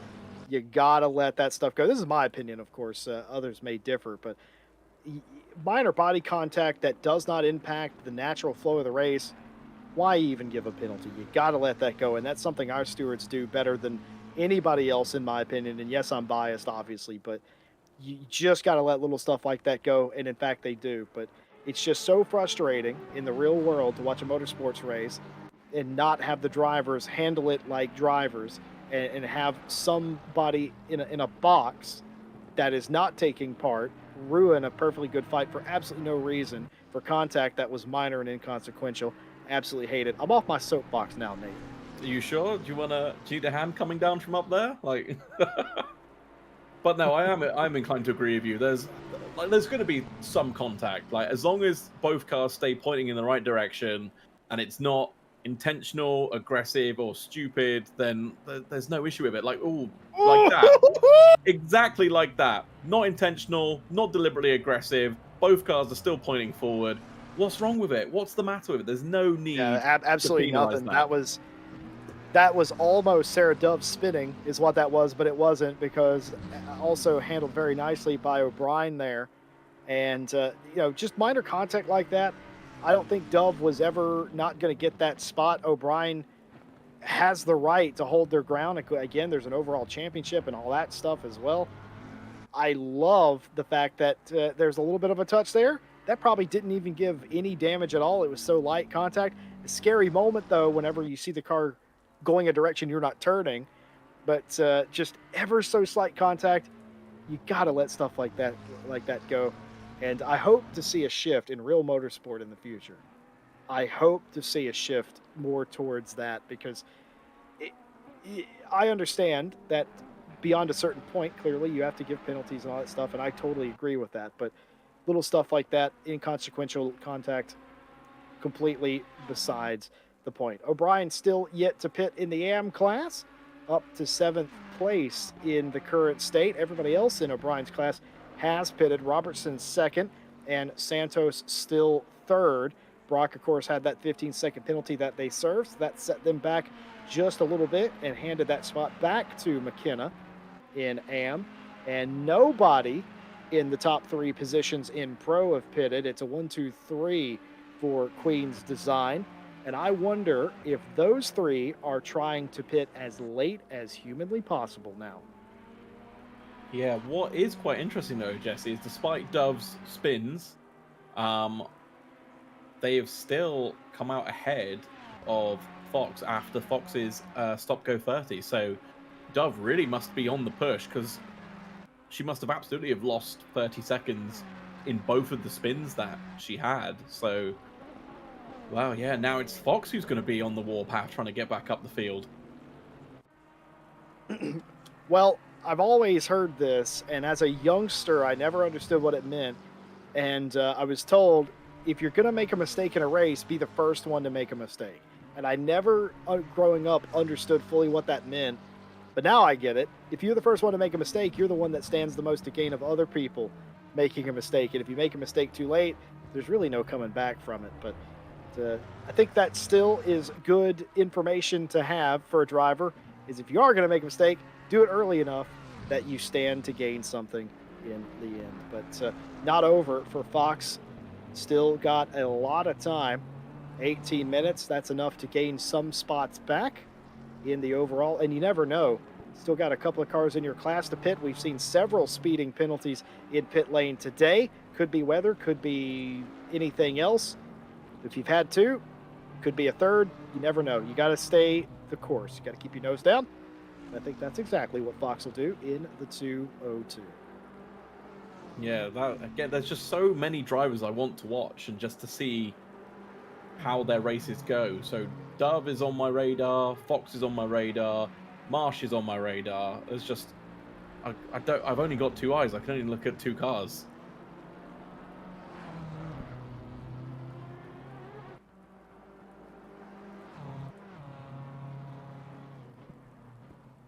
Sophie Erwin leading the race in silver, the only silver car. Actually, I say that, but it isn't. Oh my goodness, Luna going big style over the Ascari curbs. and very nearly having a mess on their hands, but that looked yeah, there, right there. That was exactly what turned Sarah Dove earlier, but Luna able to save it on this occasion, and what a save it was. I think that's the difference between the front engine and the mid-engine balance is the ability to sort of hold those types of slides, those types of accents, whichever way you wanna call it. But yeah, definitely a moment where you sort of sit there and you're like, oh no, oh no, oh no, and then it grips and you're like, oh okay, I'm fine, we'll carry on. So, but definitely gets the heart rate going a bit. Yeah, it certainly does, and you feel immediately great when you save the car, and then you feel a bit silly that you got yourself into that place, that position in the first place. But there's that moment of relief and that moment of I shouldn't have done that. But trust me, both of those feelings are preferable compared to sitting backwards in the wall. Yeah, I don't think anybody wants to sit backwards in the wall, um, especially not this close to the end of the race. It would just be well, well, maybe not this close, but it's soul destroying, really, when you sit there and you've undone all your hard work, all because you were just being like a little bit too greedy, as we see the Giggle Gum cars avoiding that inside curb of Ascari, not wanting to end their races too soon. I made a statement earlier that's not true, and I just want to bring it up here. I said that lap traffic was probably not going to be a big issue here. Well, I just saw where Anor Rose is. Now would be a perfect time for the 56 to pit because they are about to hit heavy lap traffic, including these cars. And I would reckon that if I was the 56, I'd come in right about now because I think that's the triple eight that they're coming up to now, who is a lap off of this pace. And in fact, that is. But no, they don't come in this time either. And in fact, I don't think their teammates are as well. So risking it here, working through lap traffic. Yeah, I'm not sure. So the 66 has gone past the pit straight, but the 40 is just coming around Parabolica now, so could, in theory, stop on this lap, but it looks like they've carried on through at racing speed, so obviously not stopping this lap, unless they're trying to go for a very quick pit stop.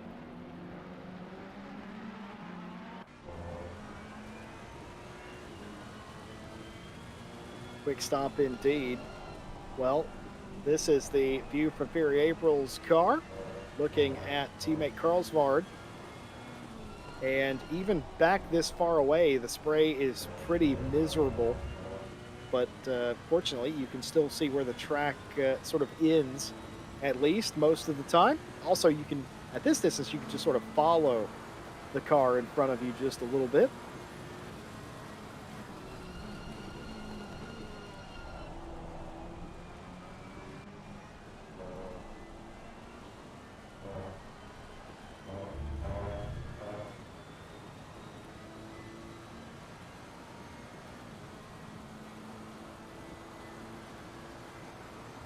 Final 14 minutes of the race. The top four have not pitted at this point yet. Oh, and that was a scary moment as Fury April got all of that braking zone into the Parabolica and nearly collected the other Ferrari, but just about gets it woed up. And there is, that was a Bentley, though. Pretty Sarah sure that O'Brien, I was. believe.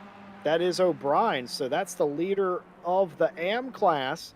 McKenna Santos, by the way, is up in second place in that class now. Did something happen to Charlotte Robertson? Do you know what, Jesse? I've not paid attention, if I'm being brutally honest. I've not seen any yellow flags on the track. I've been looking at the wrong part of our timing screens here, so I can't say I've seen anything drastic happen to Charlotte Robertson, but I'm sure someone eagle-eyed will spot it and inform us if we're wrong. Something must have happened to Charlotte because that Lexus was solidly in second place, but now is 12 seconds adrift of McKenna Santos, who's taken over the second place. O'Brien out of the pit lane. Everything good on the 96 Bentley, and they will continue to hold the lead. O'Brien, Santos, and Robertson now the top three in the AM class, as nobody here is safe from late race danger. Look at these two continuing to go at each other. Don't tell them they're teammates. Doesn't matter. Yeah, Fury April Karlsvard racing hard as you like, even though, as you mentioned, Jesse, they are teammates. Does look like a little bit of frustration creeping in to the 717 as a flash of the lights there, but it's well, it's a race. You've got to get round whichever cars are in front of you, regardless if you're teammates or not. I love it when teammates. Nothing does my heart better than watching Yaz Heat go at each other. The same thing here with Giggle Gum. I love teammates who will actually race each other. Fury might be getting a little bit frustrated with April, but I mean, April's standing their ground. This is for P3. This is not for peanuts here in this race. And look at this big old send. Fury April, they're not going to make the corner. It's not going to happen. Karlsvard is going to go back through, and they're going to reset. Fury April very nearly went through the entire quarter, gets it going, and everything resets to naught. Maybe a little bit worse off, Fury April, after that little brush with the turn one curbs. Yeah, definitely a little bit further back. And again, we're just talking about the frustration creeping in.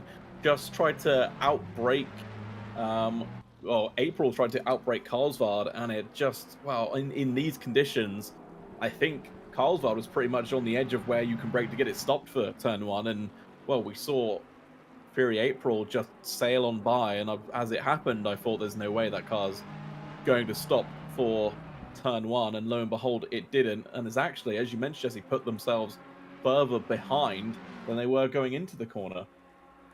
I love what Parkin said in our chat. We know that they don't see teammates during the race.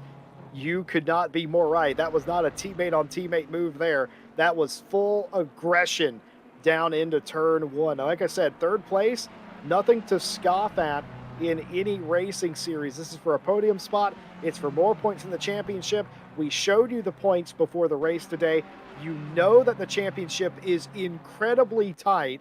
If the championship leader has a bad race and you have a good race, you could find yourself the championship leader going into the back end of this season. Every point so precious. It's basically in silver, for those of you that weren't with us when we started. It's basically, for the entire silver field, 1 point per championship position. That is how close it is. And I'm underselling it by telling you that, because there were a couple of dead ties in that series as well. But you get the point. It's so close.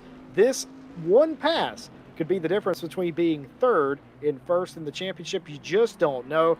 April has to get this position back. April wants to get some of these spots back. Did I see a car go off in turn one? I think that was the 888, but I'm not sure if that was just the curvature of the track. What I can tell you, Adol Rose is in the pit lane. Luna is not, but Acosta in pit lane. Yeah, so Luna inherits the race lead. And where is, so the 56 of Adol Rose just approaching turn one now. So, wow, it's not going to be enough to leapfrog them, but we'll see if Luna can, oh, perhaps close some ground while Rose struggles with not quite up to temperature tires. We'll see if that is the case. Luna still out in front, has basically 6 minutes to come into pit lane. I was wondering if the Queen's Design cars all had a strategy and a plan. Apparently they did not have a unified, synced up plan. Luna leads the race, the first lead change we've had all day. And Mr. Boswell has the 30 and the 96, little contact there. Hamish going around O'Brien. Little love tap, little kiss, a little peck that was. I don't think we can say much more about it. Yeah, not too much going on there. Cosmo Marsh down in, what is that, about 5th place in their class. And it's crazy to think this car was leading this group, at one point in qualifying and has been pretty, I think, just about every position in the silver class today, but finds themselves quite a ways back now from their nearest competitors. Has something happened to Cosmo's car? I don't believe so. Oh no, but we see Santos is beached on the curb. You see the wheels spinning, desperately trying Oh to get no. off the curb. That is a really, really scary place for everyone involved. Let's see if they can get themselves off the curb.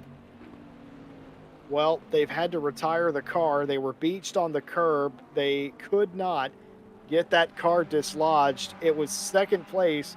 It was looking like another podium for McKenna Santos, but it will not happen today. The 22 has had to retire the Race Ventura entry. That's devastating. Well, just over 6 minutes. Whereas at the time it happened, we were just under 7 minutes from the end of an hour race for such a what probably felt like such a small and inconsequential spin as well. Pretty much what has it's cost them the entire race. That's Yep. that's such a shame. Well, I can tell you that McKenna has rejoined. They'll be locked into pit lane for quite some time. But again, you got to think of points. You don't know what's going to happen in the final couple of rounds of the champ. You don't know. You got to get all the points that you possibly can. So McKenna is back out here. They need to finish. I think they have already done. Yeah, they certainly have done 80% of the race. So they will get points awarded to them. But a great day for the Race Ventura 22. BMW has went away in one of the most bizarre ways possible. Nate, we've seen some weird stuff today. We saw, what was it, Ruby Acosta or was it Luna? It was one of the two that was beached in the ground, pointed up at the sky. And now we've seen McKenna stranded on a sausage. We've seen disqualifications that weren't disqualifications, several speeding penalties, and a lot, and pretty much everybody except Anor Rose of all the top qualifiers have had their issues here today. Ooh, what a race it's been. It has been a race, and everyone, well, I say everyone, almost everyone, as you mentioned, had their own problems. As we see Fox here trying to find a way around Cosmo, dips out of the spray just to maybe spot the corner, but is going in a little bit hot there. I definitely would have gripped the steering wheel a little bit tighter if I was Cosmo then, preparing for impact. But yeah, like I said, beached cars, the penalties that aren't penalties, that are penalties. Yeah, it's been a difficult one to call, Jesse. I don't think, well, other than the first place, I don't think any of us really could have predicted the rest of the grid. No, it's been so, back and forth. April having their issues that they had. I mean, look at Yvonne in second place, the 147.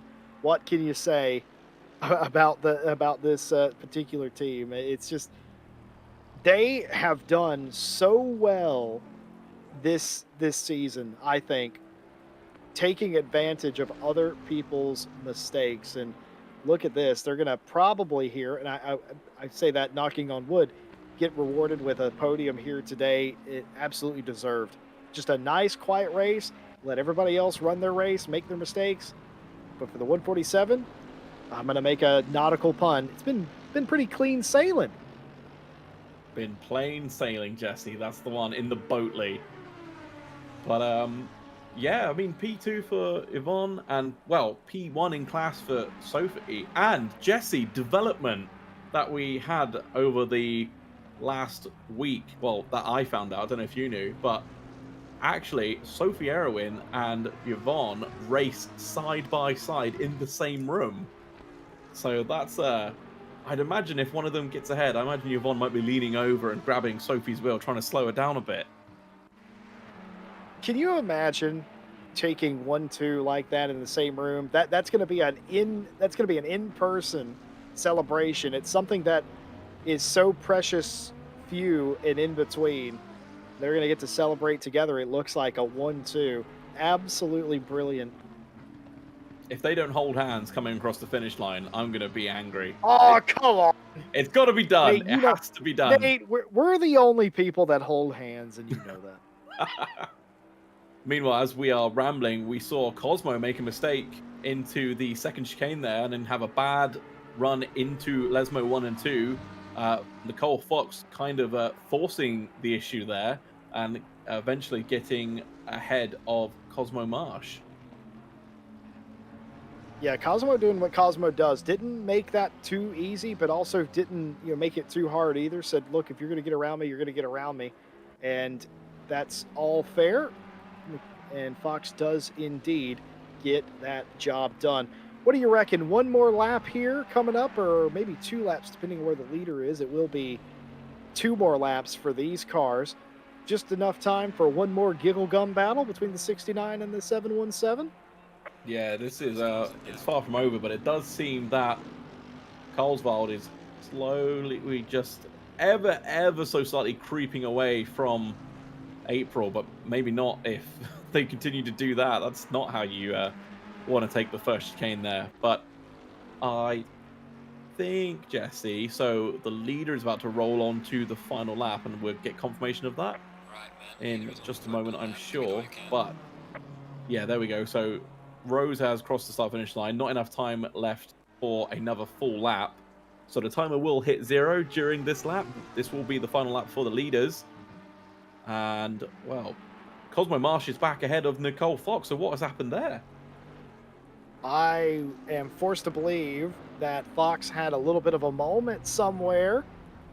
Basically, just had to. Oh, look at this! Ooh, wow. Look at this! The crossover move! The crossover in the Seconda Variante. And that will do nothing but frustrate Fox, and Cosmo will be giggling to themselves a little bit. What a crossover. That was a really, really nice move. It was just, obviously, Fox was deep into the corner. Cosmo obviously spotted their brakes perfectly and just said, oh, okay, if you're going to slow down, I'll just go drive clean around you. And that's exactly what happened. So, yeah, some great racing between the two of them there. They've been close, and it maybe looked a little bit argy-bargy at times, but they've kept their noses clean. They've not had contact with one another. And, yeah, they're really, really fighting tooth and nail. I like how you described that move as clean, and it was clean, folks. But for me, in my mind, because I'm American, that was filthy. Doing somebody the crossover like that, just surgical precision, putting your car where you know they can't defend it and getting the spot back, absolutely filthy. Clean, but filthy. Speaking of this race, the final lap for the leaders and the final lap for the Giggle Gum cars, a lunge down into turn 1. The overlap's there. There's going to be contact. The 96 is going to get spun and then spun back around by their teammate as they continue to fight for the 3rd place spot in that class. But it's another win, another dominant win. It might have not been fun in the sun, but it's singing in the rain for Adel Rose. The Queen's Design 56 BMW wins it again, and it's going to be, in all likelihood, another 1, 2, 3 for that team. Luna in the 66 second and Acosta third. Erwin will likely win in silver over Yvonne, but who will finish third? That is the question. A little bit of a gap here between the 69 and the 717. Maybe enough for one last lunge into the Parabolica one last time. No, it doesn't look like April is close enough. If it was a dive into Parabolica, no doubt it would end in contact from that far back. So as long as Karlsvald can keep it on the black stuff, keep it clean for the next couple of corners, it's looking like 3rd place is wrapped up for them.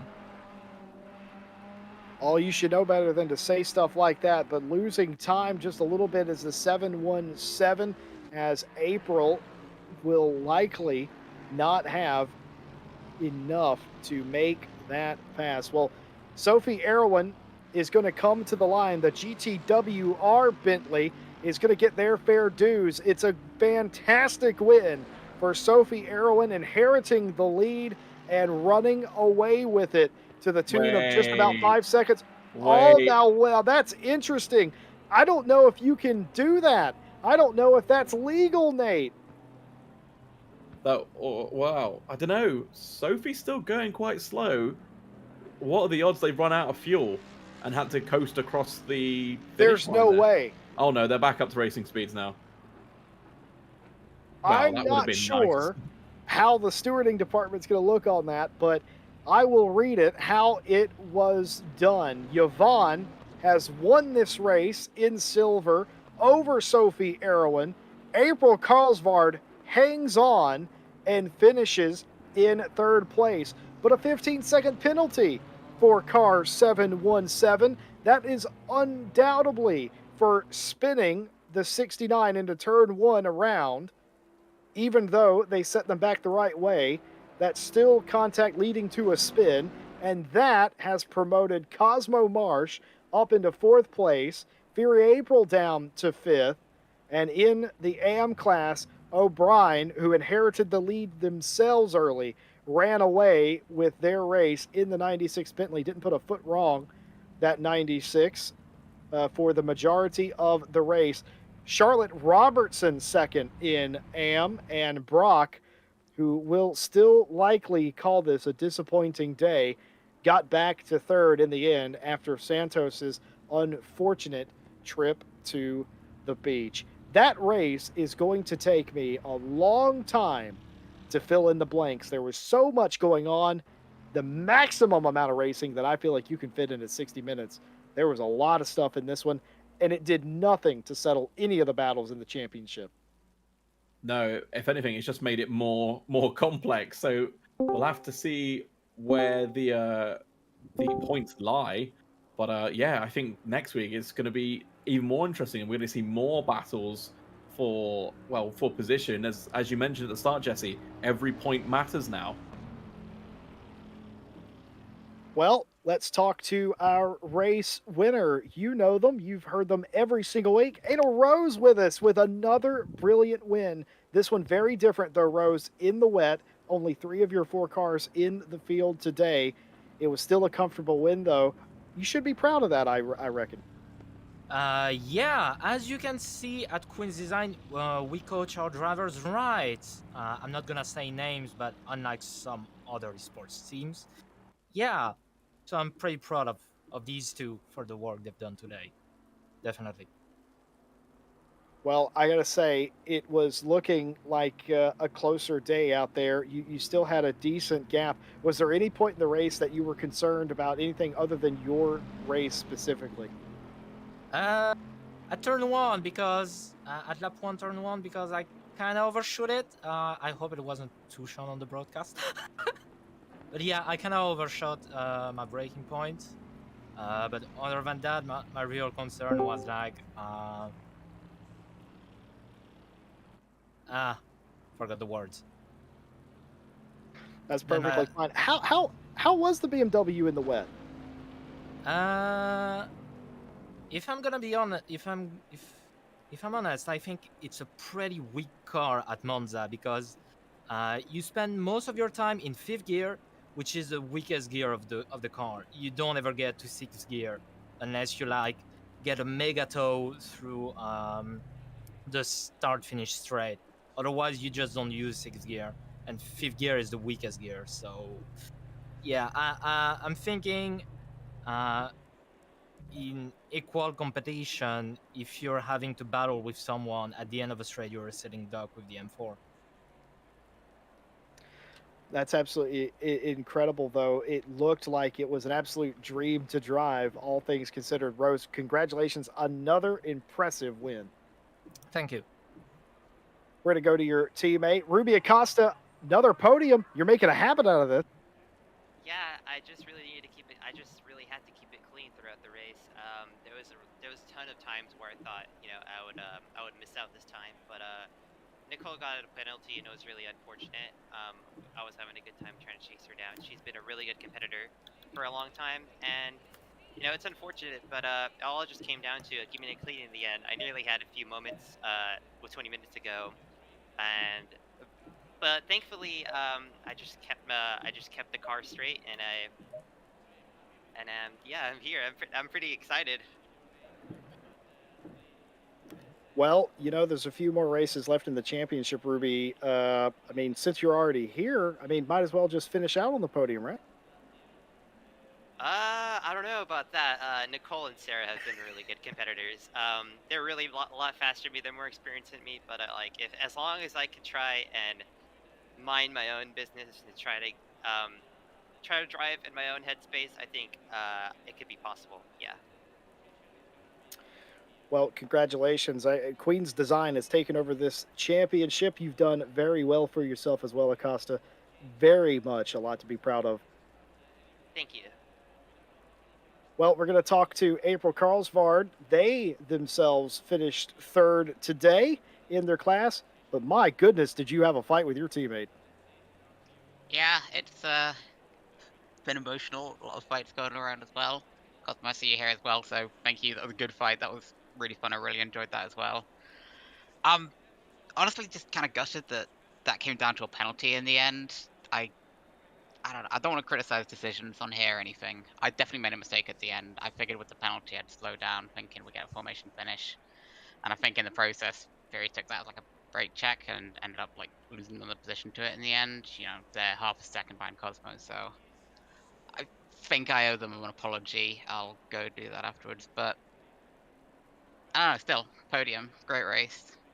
Terrifying race, exciting. Thank you everyone for making that interesting. And yeah, congrats to Queen's Design as well. Like you lot are absolutely unstoppable out there. Well done. We were a bit concerned. Team orders. It was very clear there wasn't team orders. Teammate was flashing you the whole time, but you didn't give way. You stood your ground and got rewarded with a third. How's that going to be in the team meeting later, though? Uh I don't know. I'm sure it'll be fine. Freeze a racer. They'll understand. April says it'll be fine. We're gonna go to the Cosmo report, and our weekly check in. Cosmo, I think I speak for the entire box whenever I say, "Where did that come from?" You're gonna have to ask someone. You're gonna Oh, have to I ask think someone we else because I have no idea. I say accidentally unclipping my microphone. Well, woof. I mean, just very, very, very crazy race that was. I mean, I'm lost for words. I just absolutely, I don't know how I pulled that off. Just the qualifying was, as you might expect, just qualifying, and I just pushed it as hard as I could, and the Aston just has pace in the way, I guess. But well, it was exciting. You were probably one of the most exciting cars to watch because just the pace and the speed that you had, and in qualifying and also in the race, passing cars, it just didn't come together in the end, though.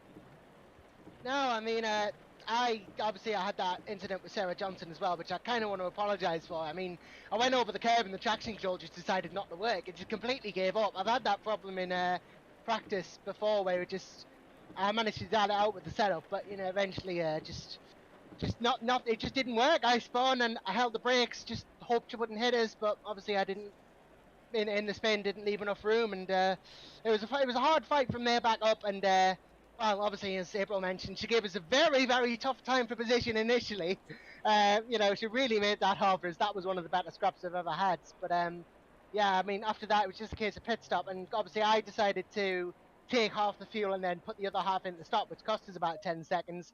Add that to the 10 seconds I lost with the spin with the opening couple of laps, and well, I think chances of a podium went out the window ultimately. But I was surprised about that 15-second penalty for Fury at the end. I mean, that was a very late call to give that penalty. So as soon as I saw that, I just put my foot down, and as it happened, got P4 by about 4 tenths. But really, it doesn't feel like I should have been. It felt like I should have been P5 really. Well, I gotta say, it was exciting to watch all the same. Sarah Dove, what happened?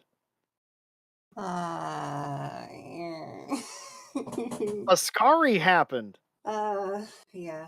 Well, I don't know, just the McLaren happened, I guess. Ah, yes. It was like McLaren and Curbs, name a 50-50. more iconic duo.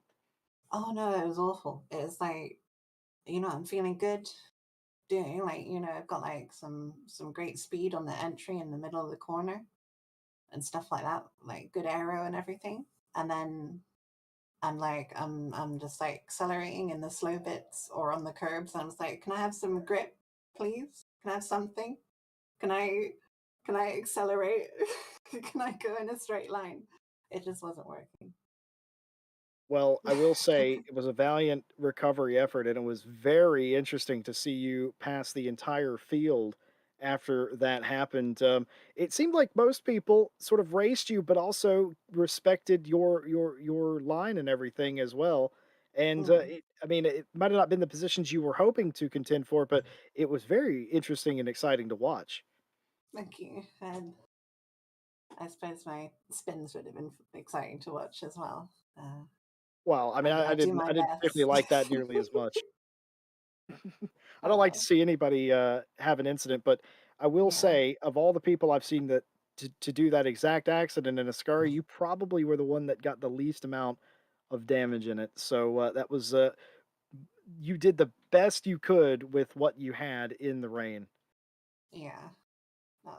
I just hope next week goes well. Can I have like one race that goes well? Uh, Well, we will see if that is the case. Folks, we are just about out of time today, but we thank you all for joining us. Thank you to all of our drivers that came in to give us their post race remarks. And on top of that, we got to thank all of our partners that make this race and every race possible. Race Department, your source of sim racing news and information, AK Informatica, for providing our server solutions. Driver 61 and driver61.com. You can get 25% off your driver coaching by going to driver61.com and using our discount code link in the description. Fanatec.com, the authority on sim racing hardware. The GTDD wheel series out now over at fanatec.com. You can use our affiliate link over there, and it doesn't cost you anything. And using it can help us with things like server cost. Simracing.gp. If you're tired of the pump racing scene, join simracing.gp, join the community, get racing today. It is free to sign up and to use. Well, Nate, it was a wet race. We always know those can be a bit of a crapshoot. Today, very entertaining, a lot of side by side racing, and the drama that we've come to know and love from the DDC, and still no real decisions on where the championship points are going to go. No, absolutely. It's well, I think, as I said during the race, the only outcome we sort of nailed was that Anor Rose was going to win. Everything else was just sort of roll a dice and guess the number that's going to come up. It was just sort of everywhere. I'm hoping next week we can get a little bit more of a sensible race where everything calms down and we have a nice incident free race. I've jinxed that, haven't I, Jesse? It's RCI. We don't do sensible racing. We love gripping the wheel, white knuckle, sort of drama filled affair. But we will be back with you next Wednesday for the continuation of Diamond Drive race number 5. And of course, tomorrow the GT4 Championship continues with Tim Peck and myself, Christian Stricker, on the cameras. On Friday, the Friday champ as well, Mike Jones, myself, and Stewie. Night Owl, for the first time in 2 weeks, returns on Saturday with Ryan Mawson and myself cooking up something special for you. And of course, we'll be back here with you on Wednesday for more Diamond Drive. One other thing, talking about Thursday, the Thursday Championship ends this Thursday, meaning tomorrow. Signups will be open for the new championship at that time. It'll be a team championship, 80-minute or so races, 2 drivers per car.